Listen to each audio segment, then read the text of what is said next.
오늘 함께 나눌 말씀은 마태복음 7장 7절에서 12절 말씀입니다. 마태복음 7장 7절에서 12절 말씀입니다.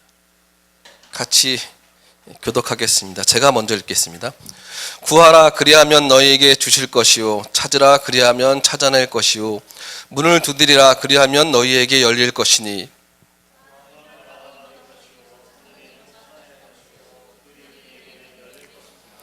너희 중에 누가 아들이 떡을 달라 하는데 돌을 주며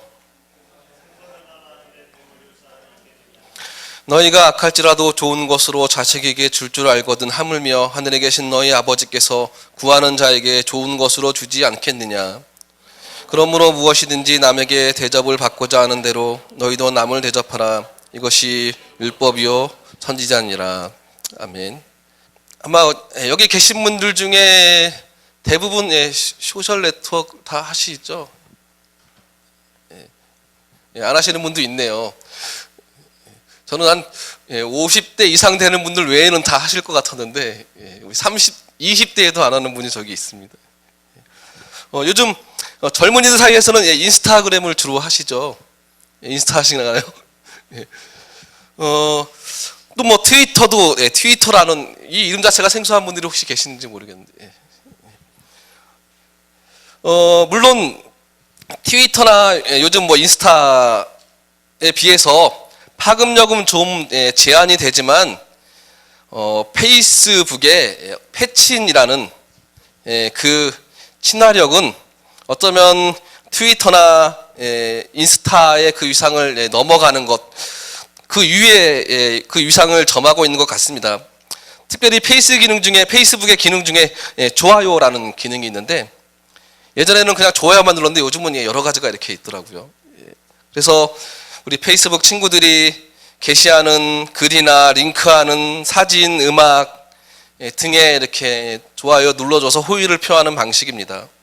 그런데 그것은 단순히 어떤 피상적인 호의에서 끝나는 것이 아니라 그 좋아요를 누르는 그 마음에는 때로는 그 내용을 공감하는 마음이 담겨져 있고요. 또는 동의하고 지지한다는, 때로는 격려의 마음, 또 위로의 마음, 또 칭찬하는 마음, 또 감탄하는 마음 등 여러 가지 그 다양한 의미가 내포되어 있습니다. 그래서 이 좋아요를 많이 받는 게시물은 자연스럽게 더 많이 이렇게 전파가 되면서 그 글쓴이의 인지도를 높여주면서 더욱 강력한 영향력을 발휘하게 됩니다.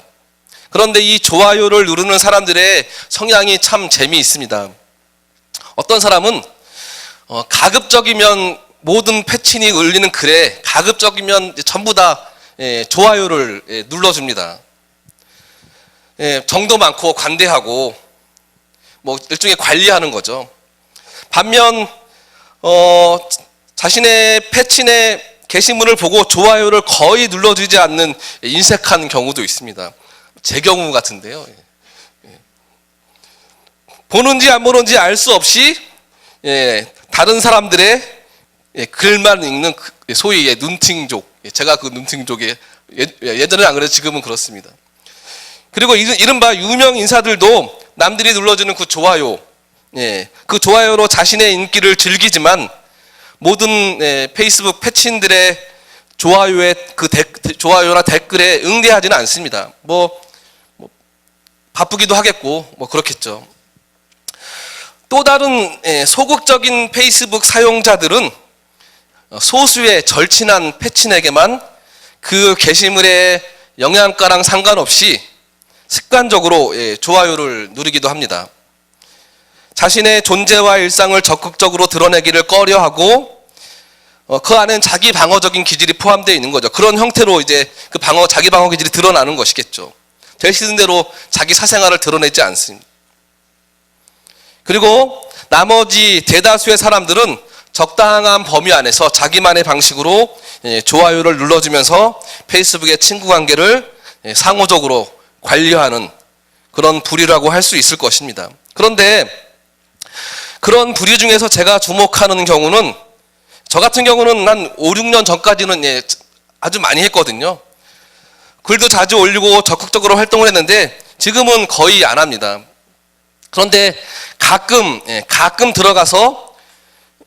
들어가면 페이스북 친구들이 글을 올리죠. 그러면은 반가워서 좋아요를 한번 눌러줍니다. 큰 마음 쓰고서 좋아요를 눌러줍니다.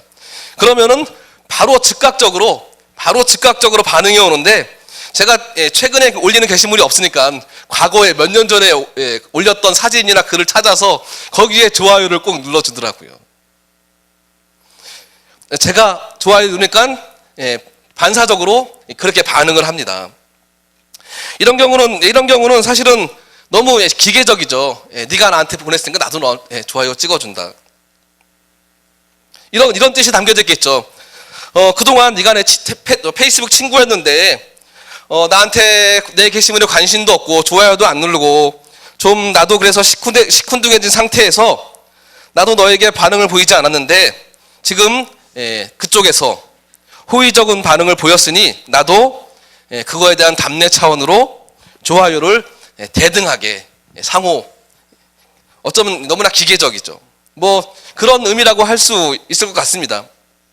저는 이렇게 평등의식, 이 말이 맞는지 모르겠는데 아무튼 그런 평등의식의 투철한 응답을 보면서 우리 인간의 욕망 가운데 잠재되어 있는 그런 인정 욕구, 그리고 물론 그것을 의식적으로 반응하지는 않았겠지만 제가 누른 그 좋아요에 반사적으로 반응하는, 그래서 내가 손해보지도 않고 내가 더 다른 사람 것을 더 마음을 더 가지고 싶지도 않은, 어쩌면 그렇게 철저하게 계산적인 모습이 참 그런 모습에 담겨져 있는 것 같습니다. 그런데 우리는 하나님께도 그런 서로 기계적인 상호작용, 상호주의라고 할 수가 있죠. 그런 상호작용의 관계를 요구하기도 합니다.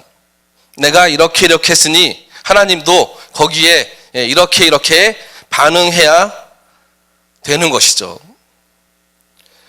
오늘 본문 말씀의 결론이 되는 12절 말씀은 너무나 유명한 말씀입니다. 너무나 유명한 구절입니다. 이 말씀은 예수님을 믿는 성도들뿐만이 아니라 믿음이 없는 사람들조차도 이 구절을 황금률이라는 단어로 알고 있습니다. 일반 사람들에게도 너무나 귀한 교훈이라고 생각하면서 그렇게 받아들이는 것이겠죠. 남에게 대접을 받고자 하는 대로 너희도 남을 대접하라. 그러나 이 황금률이라고 불리는 이 말씀을 그렇게 세상 사람들이 이해하는 그런 의미로 우리 그리스도인들도 그것과 같은 의미로 이해하고 있다면 참 안타까운 현실이라고 할 수가 있습니다. 왜냐하면 이 말씀의 더 깊은 의미를 오늘 우리가 구체적으로 살펴보겠지만 이 말씀을 그냥 피상적으로 읽으면 세상 사람들이 말하는 것 같이 마치 가는 말이 고와야 오는 말이 곱다라는 뜻이나 내가 원하는 것을 얻으려면 거기에 상응하는 그 대가가 필요하다라는 정도로 이해하기 딱 좋기 때문입니다. 마치 제가 오랜만에 페이스북에 들어가서 좋아요를 누르니까 상대방도 똑같은 식으로 반응하는 그것처럼 말입니다. 네, 물론 12절 말씀은 당연히 그런 말씀이 아닙니다. 오늘 본문인 7절부터 구하고 찾고 문을 두드리고 그리고 마지막 부분에 가서 이제 다른 사람들을 대접하는 이야기가 나온다는 것을 마음에 두고 그 깊은 의미를 살펴야 합니다. 왜냐하면 구하라 이 말씀을 시작으로 해서 12절 말씀은 그러므로 즉 결론을 말씀하는 것이기 때문입니다. 그렇다면 7절부터 우리가 함께 살펴보면서 그 의미를 한번 살펴보도록 하겠습니다. 7절 말씀, 구하라 그리하면 너희에게 주실 것이요 찾으라 그리하면 찾아낼 것이요 문을 두드리라 그리하면 너희에게 열릴 것이니. 네, 이 말씀 역시 믿지 않는 사람들도 너무나 잘 알고 있는 너무나 유명한 말씀입니다. 오늘 본문은 공교롭게도 시작하는 말씀과 결론부의 말씀이 세상 사람, 믿지 않는 사람들도 다 아는 유명한 말씀이지만 또한 성경 본래에 하나님이 우리에게 원하시고 말씀하시는 그 본래의 의미와는 다르게 곡해되는 대표적인 말씀이기도 합니다. 그런데 교회가 이것을 바로잡기는커녕 도리어 교회가 세상 사람들이 이해하는 그 방식으로 오늘 이 말씀을, 오늘 본문을 이해하는 경우가 대부분이라는 것입니다.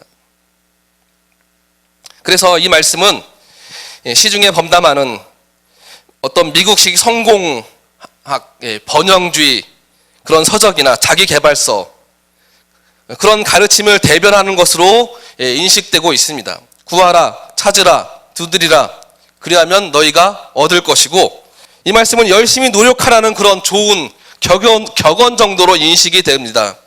그래서 어떤 일을 매진하다가 포기하려고 할 때 하늘은 스스로 돕는 자를 돕는다 라는 격언처럼, 그런 격언처럼 이 말씀이 사용이 됩니다.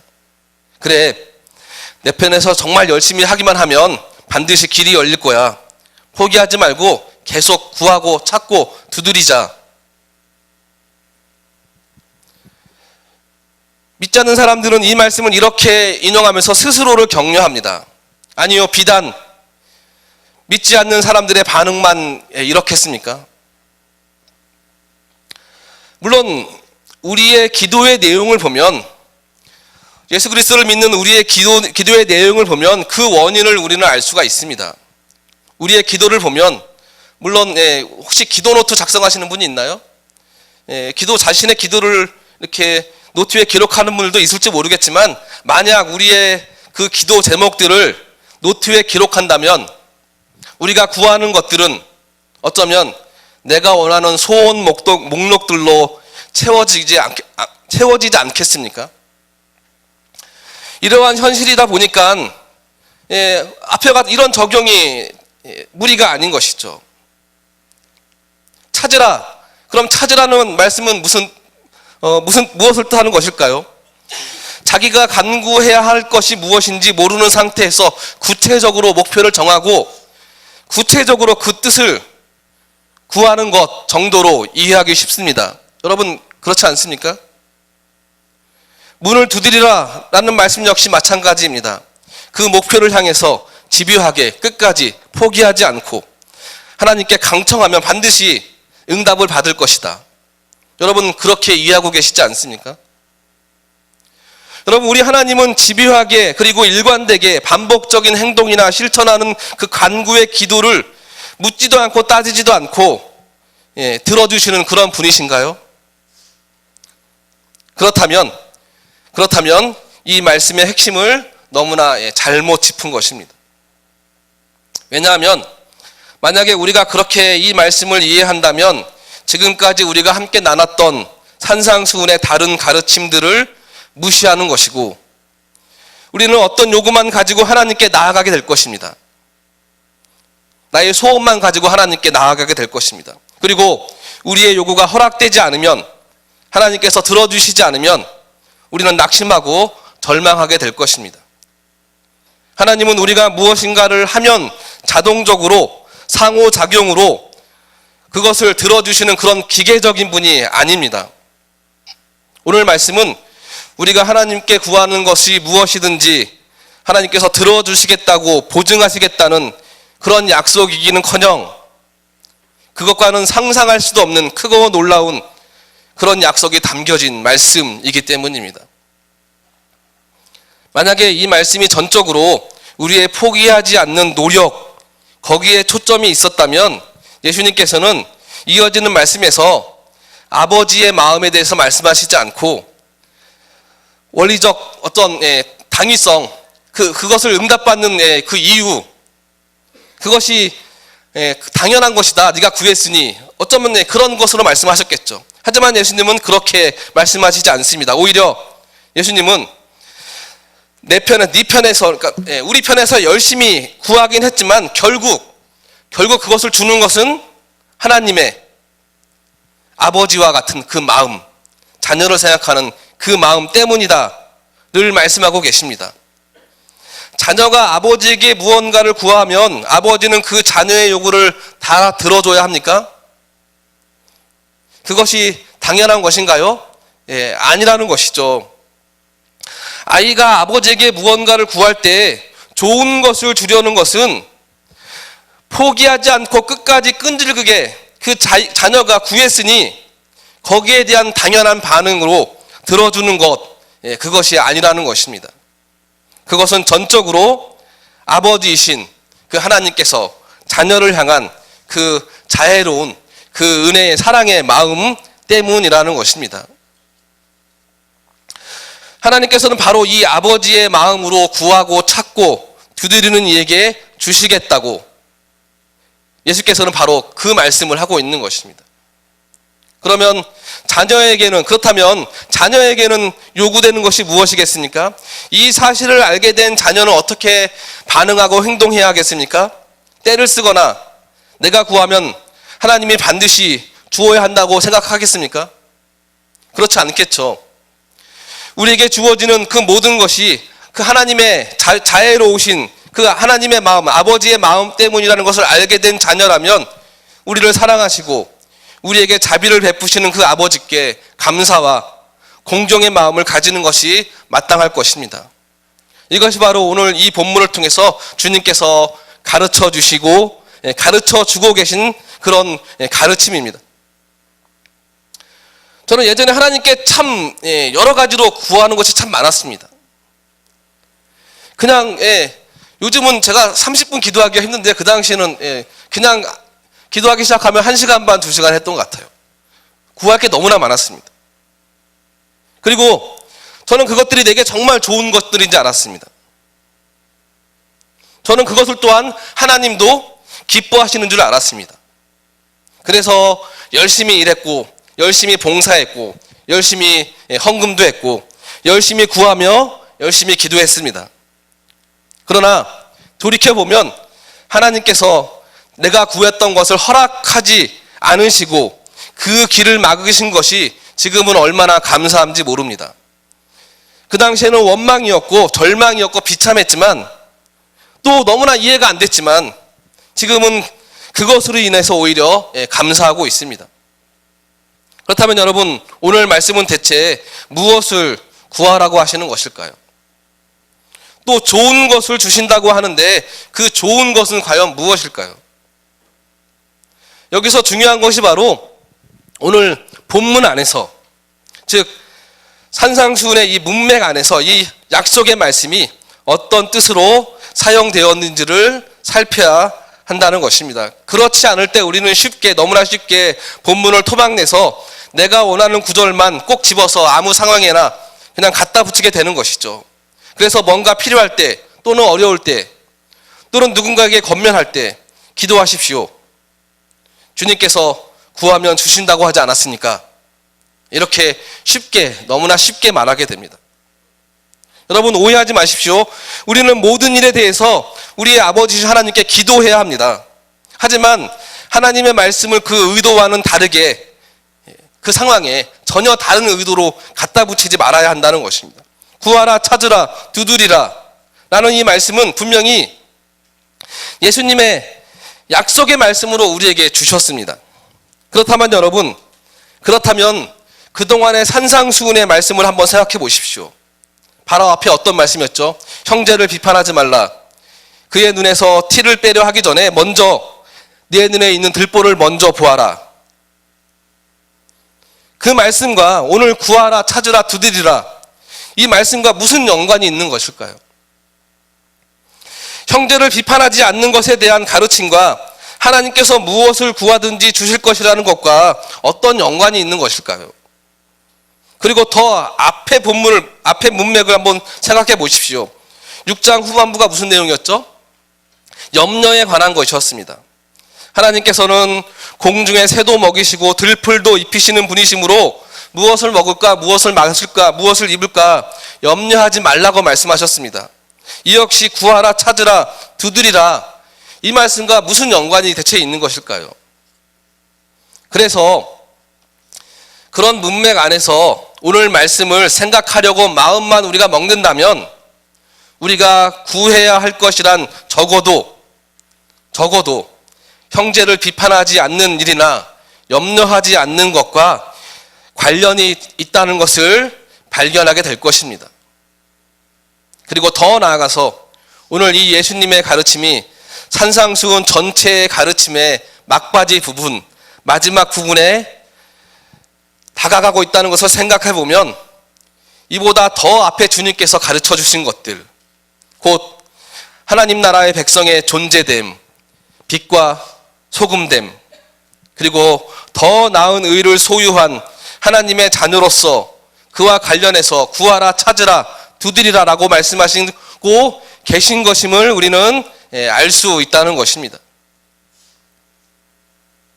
그런데 그것들이, 그 존재됨이 당연하게 우리에게 주어지는 것이 아니라는 것입니다.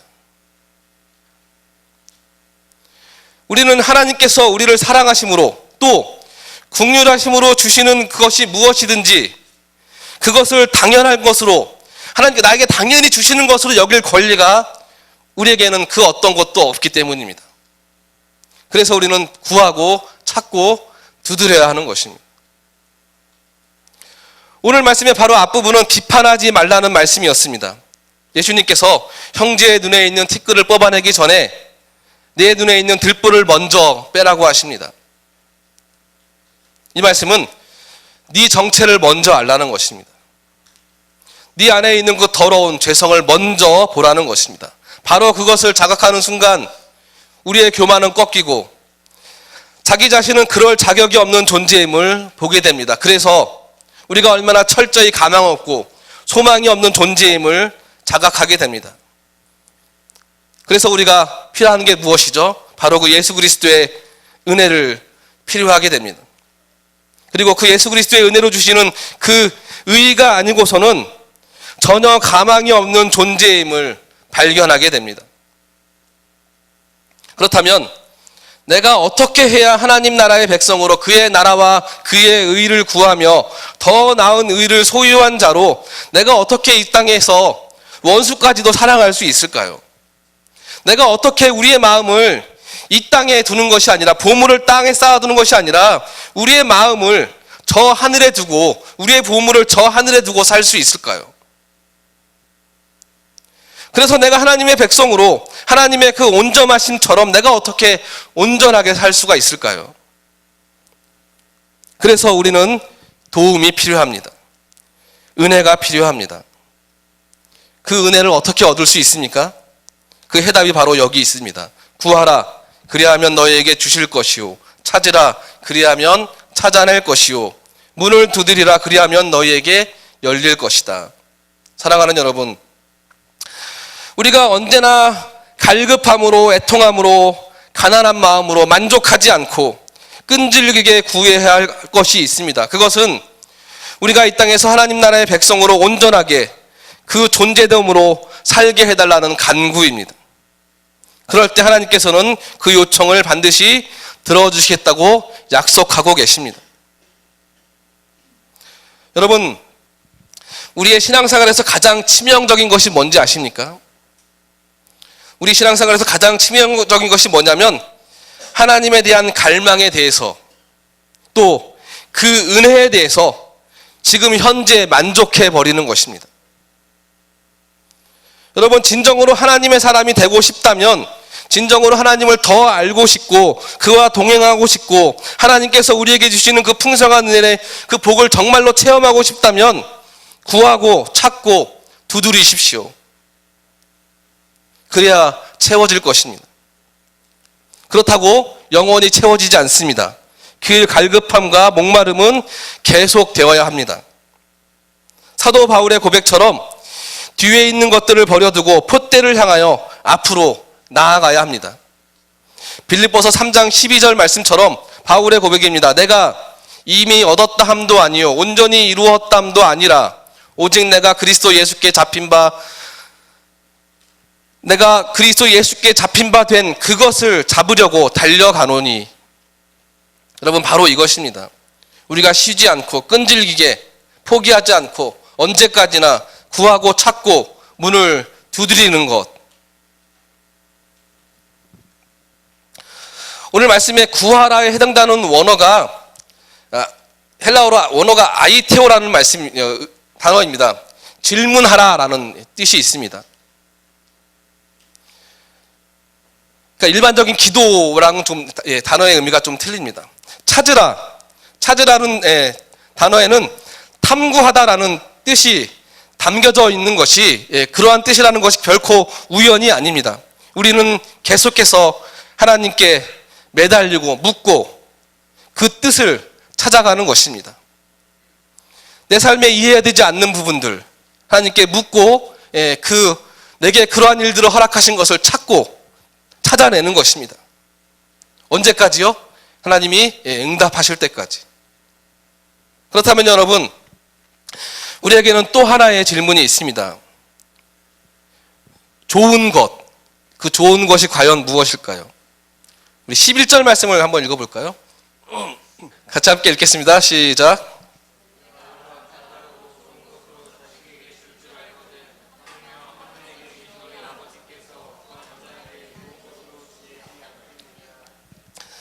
다르게 묻는다면 우리가 구하고 찾고 두드릴 때 우리에게 주시는 가장 좋은 것이 무엇이냐는 것이죠. 그 답이 오늘 말씀과 병행 구절되는 부분이 있습니다. 웬만한 성경엔 다 나와 있을걸요. 7절 보면은 주제에 보면은 거기 있죠. 누가복음 11장이라고 표시되어 있을 거예요. 누가복음 11장을 찾아가겠습니다. 누가복음 11장 9절입니다. 9절 말씀을 같이 읽겠습니다. 시작. 내가 또 너희에게 이르노니 구하라 그리하면 찾으라 그러면 찾아낼 것이요 문을 두드리라 그러면 너희에게 열릴 것이니. 오늘 말씀과 똑같은 말씀이죠. 우리 11절과 12절을 같이 보겠습니다. 너희 중에 아버지 된 자로서 누가 아들이 생선을 달라 하는데 생선 대신에 뱀을 주며 알을 달라 하는데 전갈을 주겠느냐. 여기서 보면 마태복음에서는 떡과 돌, 생선과 뱀이라고 했는데 여기 누가복음에서는 생선과 뱀, 알과 전갈로 바뀐 것을 제외하고는 완전히 그 내용이 똑같은 구절입니다. 그리고 마지막 결론 부분이 13절 말씀인데요. 13절 말씀을 볼까요?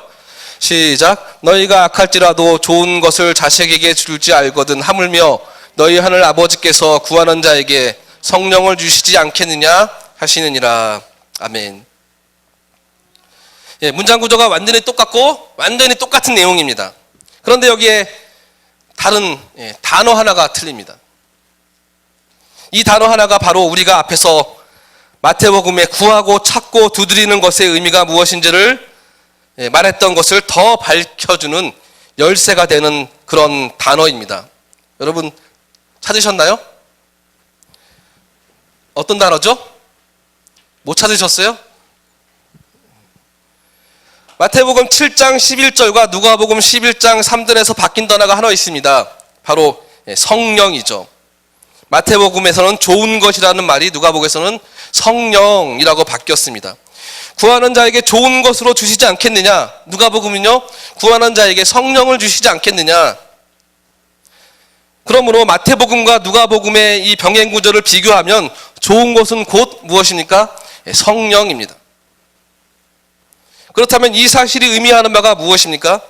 주님께서는 구하고 찾으라 두드리라 라고 말씀을 하시고 나서 우리의 아버지신 하나님께서 그것을 반드시 들어주신다고 약속하시는데 그 들어주시는 것이 무엇입니까? 우리에게 가장 좋은 것, 그것이 무엇이죠? 성령을 우리에게 허락해 주신다는 것입니다. 예수 그리스도를 우리에게 주시는 것이죠. 그 예수 그리스도의 영을 우리에게 허락해 주십니다. 그것이 가장 좋은 것입니다. 여러분에게 가장 좋은 것 성령님 맞습니까? 여러분에게 가장 좋은 것 하나님이 맞습니까? 정말 그렇습니까? 우리에게 가장 좋은 것 돈 아닌가요? 돈? 명예 아닙니까? 건강 아닌가요? 저 같은 목사는 나중에 제가 개척을 했는데 또는 청빙이 됐는데 1년, 2년, 3년 만에 교인이 수백 명이 됐어요.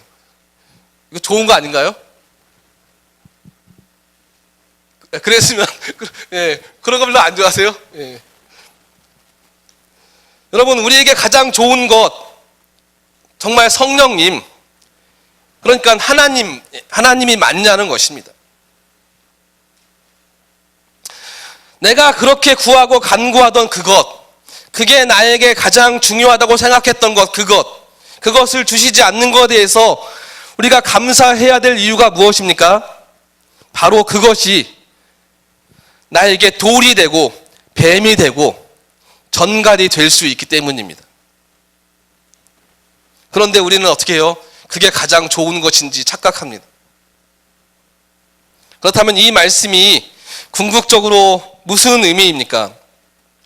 우리가 어떻게 이 땅에서 하나님의 자녀의 그 존재됨으로 하나님의 온전하심, 그 온전하심 같이 우리가 온전해질 수 있냐는 것입니다.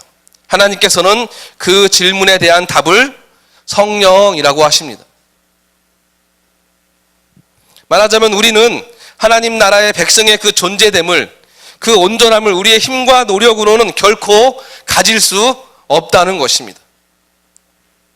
노력하면 노력할수록 우리는 절망할 수밖에 없습니다. 여러분, 우리 중에 누가 진심으로 형제를 비판하지 않을 수 있겠습니까? 여러분, 진심으로 정말 형제를 사랑할 수 있겠습니까? 어떻게? 누가? 정말 우리가 어떻게 염려하지 않을 수 있겠습니까? 우리 중 정말 누가 마음속으로 형제를 미워하지 않고 오른밤을 맞으면 왼밤을 돌려댈 수 있겠습니까? 마음속에 그 어떤 한치의 거짓도 품지 않을 수가 있겠습니까? 사실 이건 여러분 불가능한 일 아닌가요? 그러므로 이것은 오로지 하나님만이 하실 수 있는 것입니다. 로마서 8장 3절 말씀입니다. 율법이 육신으로 말미암아 연약하여 할 수 없는 그것을 하나님은 하시나니. 바로 이 일은 하나님의 영이신, 예수 그리스도의 영이신 성령 하나님만이 할 수 있다는 것입니다. 하나님 나라의 백성으로 살아갈 수 있는 모든 것이 성령의 능력으로만 가능하다는 것을 예수님께서는 오늘 말씀을 통해서 우리에게 가르쳐주고 계십니다. 그리고 오늘 본문에서 한 가지 더 다루어야 될 독특성이 오늘 말씀에 있습니다. 지금까지의 말씀의 결론이 바로 12절 말씀이기 때문입니다. 우리 12절 말씀을 다시 마태복음으로 가겠습니다. 함께 읽겠습니다. 그러므로 무엇이든지 남에게 대접을 받고자 하는 대로 너희도 남을 대접하라. 이것이 율법이요 선지자니라. 어떤 경우는 사실은 우리가 원하고 끈질기게 기도해서 하나님께서 우리에게 일종의 강청기도라고 오늘 말씀을, 앞의 말씀을 그렇게 해석을 하면 사실은 12절 말씀은 전혀 다른 말씀이, 전혀 관련이 없는 말씀이 되어버리거든요. 그런데 오늘 말씀이 12절에 어떻게 시작하죠? 그러므로에 주목하시기 바랍니다. 이 말씀은 바로 앞에 7절부터 구하라 그리하면 너에게 주실 것이요, 거기서부터 시작된 말씀의 결론이나 그 말씀에 적용이 되는 부분입니다. 그래서 7절 이하의 말씀을 열심히 찾고 구하라라는 식으로 우리가 해석하고 이해하면 12절 말씀이 대체 무슨 말씀인지 알 수가 없는 거죠.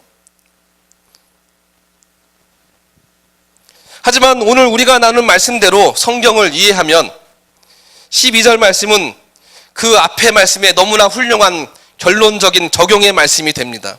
그래서 12절 말씀은 우리의 아버지이신 하나님께서 주시는 좋은 것, 그 좋은 것을 받은 그것이 무엇입니까? 성령님, 하나님을 우리가 받은 것이죠. 그것이 정말 우리에게 가장 좋은 것이라면 우리가 따라가는 이 땅의 삶 속에서, 사람들과의 관계 속에서 우리가 어떻게 살아가야 되는지를 분명하게 가르치는 말씀이 되는 것입니다.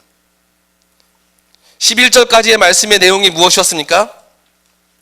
하나님께서는 우리의 아버지가 되셔서 자녀가 구하고 찾고 두드릴 때 원하는 것들, 좋은 것, 성령을 주셨습니다.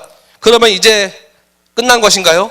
12절 말씀을 말합니다. 이렇게 말합니다. 자, 이제 너희가 이렇게 하나님의 긍휼하신 은혜로 가장 좋은 것을 받았으니 너희도 이와 같이 남에게 그 좋은 것을 대접하라.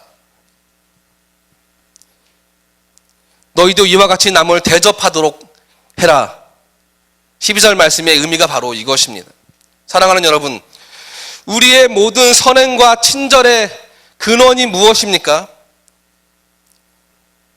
바로 우리를 사랑하시는, 그리고 우리를 우리에게 은혜를 주시는, 우리에게 구원을 선물로 주신 바로 그 하나님의 아버지의 그 사랑 때문입니다. 왜 우리는 사람들에게 덕을 끼쳐야 합니까? 우리 아버지께서 우리에게 좋은 것을 먼저 주셨기 때문입니다. 왜 우리는 내게 악을 행할 그 사람도 용서해야 합니까? 바로 우리 아버지께서 우리를 먼저 용서하셨기 때문입니다. 왜 우리는 사람들에게 선을 행해야 하겠습니까? 우리 아버지께서 먼저 우리에게, 아무 자격이 없는 우리에게 먼저 그 선을 행하셨기 때문입니다. 그리고 오늘 말씀의 마지막 부분이죠. 이것이 율법이요 선지자라고 말씀하십니다. 우리 앞에 나눴던 상상수훈의 앞에서 율법이요 선지자가 무엇이었습니까? 율법이요 선지자의 강령이 무엇이었습니까? 하나님을 사랑하고 내 이웃을 내 몸같이 사랑하는 것이었습니다. 대접을 받고자 하는 대로 너희가 남을 대접하라. 이것이 율법이요 선지자라고 말씀하시는데, 그렇다면 이 말씀이 무슨 말씀이시죠? 하나님을 사랑하고 내 이웃을 내 몸같이 사랑하라. 같은 말씀입니다. 여러분, 결국 앞에 비판하지 말라는 말씀과 재물로 염려하지 말고 먼저 그의 나라와 그의 의를 구하라는 말씀의 결론은 무엇이냐면, 우리의 이웃을 내 몸처럼 사랑하는 것과 하나님을 사랑하는 것이었습니다. 그리고 이것을 구하고 찾고 두드리지 않으면 풀지 못하는 우리의 삶의 숙제와 같은 것이죠. 왜냐하면 우리는 다른 사람을 내 몸처럼 사랑하지 않습니다. 다른 사람을 용서하지 못합니다. 우리 실력이 그 정도가 아닙니다. 저는 목사라고 모든 것이 다 용납이 될까요? 저도 용서하지 못하는 부분이 있습니다. 그런데 어떻게 용서할 수 있을까요? 하나님께 구하고 찾고 두드릴 때 하나님께서 그 마음을 주십니다. 하나님을 마음을 다하여 사랑하지 못합니다. 우리의 실력은 그것을 풀 정도로 뛰어나지가 못합니다. 머리로는 아는데 우리의 몸이 반응하지가 않습니다. 그래서 날마다 구해야 합니다. 하나님 도와주십시오.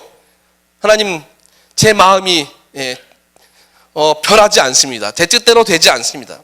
하나님과 이웃을 향하여 움직이고 낮아질 수도 하나님 간섭하여 주시옵소서. 부지런히 찾고 두드려야 합니다. 그러면 성령께서 우리의 연약함을 도우시고 하나님께서 우리에게 그 마음을 허락해 주실 것입니다. 오늘 말씀이 바로 그것을 약속하시는 말씀입니다. 하나님이 내 인생에서 맡기신 거룩한 숙제들을 더 잘 풀고 싶어서 주 앞에 나와서 기도하는 여러분, 더 많이 사랑하고 더 많이 헌신하고 더 많이 주님을 닮아서 그것을 위해서 무릎 꿇고 그런 저와 여러분이 되어서 날마다 성령 안에서 성령의 인도하심을 받고 그러한 삶에서 승리하는 저와 여러분이 되기를 소망합니다. 이 시간 함께 기도했으면 좋겠습니다. 참 사랑과 은혜가 풍성하신 우리 아버지 하나님, 귀한 저녁의 시간 우리로 하여금 우리 아버지 하나님 앞에 나아가 참 좋으신 우리 아버지 하나님 앞에 나아가 기도하게 하시는 것을 주님 참 감사합니다. 너희가 악한 자일지라도 자식에게 좋은 것으로 줄 줄 알거든 하물며 하늘에 계신 너희 아버지시겠느냐. 우리에게 가르쳐 주시면서 구하는 자에게 좋은 것으로 아버지를 우리에게 주신다고, 성령을 우리에게 주신다고 가르쳐 주시는 우리 아버지 하나님, 오늘 우리가 구하라 하시는 주의 말씀 앞에, 찾으라 두드리라 하시는 주님의 말씀 앞에 하나님, 우리 아버지께서 우리에게 주실 것이라고, 찾을 것이라고, 열릴 것이라고 해주시는 그 하나님의 말씀 앞에 우리가 신뢰함을 가지고 나아가 주께 간구하였사오니, 아버지 하나님, 우리의 지혜와 우리의 계획보다도 더 뛰어나시고 완전하신 우리 하나님께서 가장 신실하고 가장 좋은 길들로 우리의 발걸음들을 인도하시고 붙들어 주시옵소서. 오늘도 주 앞에 나아가 간구하였습니다. 특별히 우리 마음 가운데 품고 있는 우리의 태신자들을 위해서 하나님이 이제 오는 주일 우리가 맞이하는 새생명 축제를 준비하면서 주의 말씀 앞에 초청하기를 원하는 이들을 위하여 이 모든 일들 가운데 우리 하나님께서 간섭해 주시기를 위하여 아버지께 기도했습니다. 하나님, 이 일이 참으로 영적인 일이요 영적인 전투에 속한 일인 줄을 알아서 오직 우리 아버지 하나님의 은혜 베풀어 주심과 강권하여 주시기만을 주 앞에 간절히 기도하였사오니 아버지 하나님, 이 모든 일들 가운데 간섭하여 주시고 오늘 우리들은 이 일들 가운데 게으르지 말게 하시고 부지런하게 하시고 성실하게 하셔서 하나님, 우리 마음 가운데 품고 있는 이들에게 초청의 메시지를 전하고 또 그들을 친절하게 또 초청할 수 있도록 아버지 도와주시옵소서. 이 모든 일들을 통해서 오직 우리 아버지 하나님께서만 홀로 영광 받아 주시기를 주님 간절히 원하오니 아버지 하나님, 우리 하나님께서 간섭하여 주시옵소서. 오늘도 우리가 서로가 서로를 위하여 우리 마음 가운데 형제되고 자매된 이들을 위하여 아버지께 기도하였습니다. 함께 울고 또 함께 즐거워하는 공동체 된 우리가 형제 되어지고 자매 되어진 우리의 지체들을 위하여 함께 기도하였사오니 아버지 하나님, 질병 가운데 병환 가운데 있는 하나님의 사람들 주님께서 기억하여 주시고 하나님, 하나님의 가장 선하신 길들로 역사하시고 붙들어 주시며 우리의 마음과 우리의 중심이 우리에게 주어져 있는 고난들로 인하여 과도하게 흔들리지 아니하도록 아버지 하나님, 우리의 심령의 중심을 지켜 주시옵소서. 오늘도 우리 하나님께서 평강에 평강을 덧입혀 주시고 찬양과 경배를 드리기에 부족함 없도록 우리 하나님께서 함께하여 주시기를 간절히 간구하오며 우리 주 예수님의 이름으로 기도합니다. 아멘.